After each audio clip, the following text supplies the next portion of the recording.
A curious thought occurred to me as I was harkening back to a decade ago uh, and musing on what could have been were it not for Donald Trump jumping into a Republican race and changing the entire American political landscape, perhaps even world political landscape.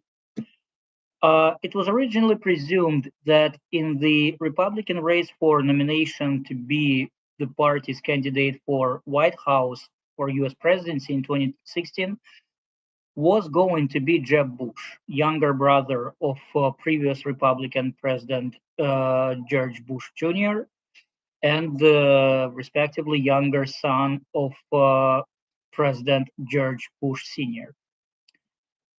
And it was expected that Jeb would clinch Republican nomination and then face off with Hillary Clinton in the final for presidency.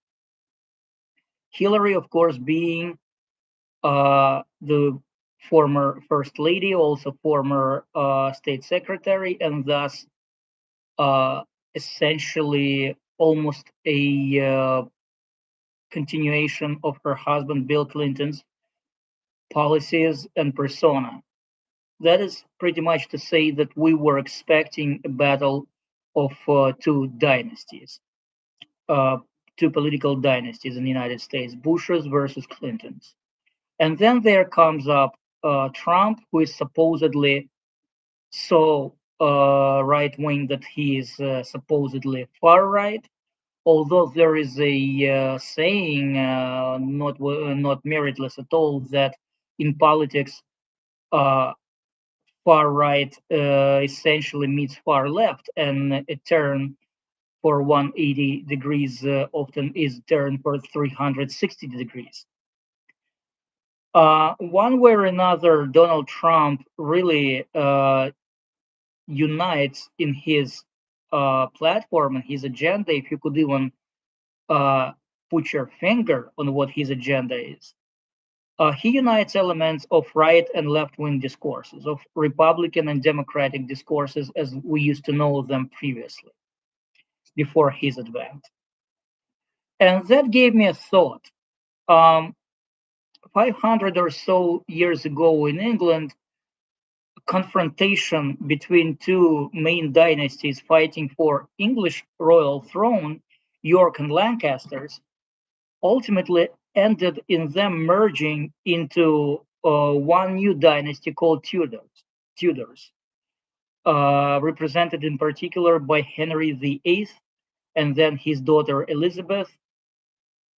Um, and while Trumps are a dynasty in their own right, you could say that in a political sense, since I already mentioned that Donald Trump has kind of incorporated elements of both right and left wing discourses into his politics, and himself used to admit in some interviews a couple decades ago or so that he was, in many senses, closer to Democrats than to Republicans. That in a political sense, Donald Trump is a kind of sum total of elements derived from Republicans and Democrats, that is in particular from Bush's and Clinton's.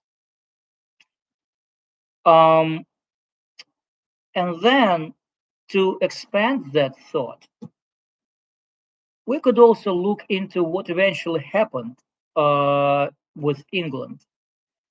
The Tudor rule kind of slid into the rule of another related dynasty, the Scottish bred Stuarts, whose reign provoked an attempt to basically reestablish a absolute royal control, royal monarchical rule over their country, essentially provoked English civil war, provoked the ascent of such figures as Oliver Cromwell, the so-called Lord Protector, then a restoration of Stuarts, but then eventual establishment of yet another dynasty, the Iranian dynasty, which in turn uh, became eventually Windsors, and between Orange and Windsors, there was a period when it was a Hanover dynasty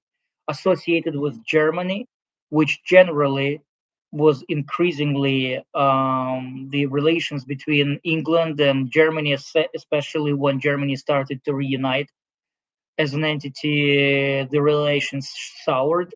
And of course, during First World War, there was a need to reinvent and rename the ruling English dynasty to void it of any association with the enemy state, the enemy power. And also the ascent of Orange dynasty um, really marked a radical change in English political setup.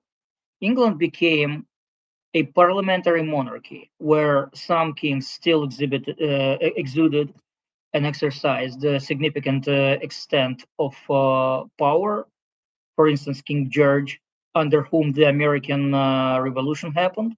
And that also shows that the all powerful kings are often, or other monarchs are not often not the best answer to country's challenges and needs.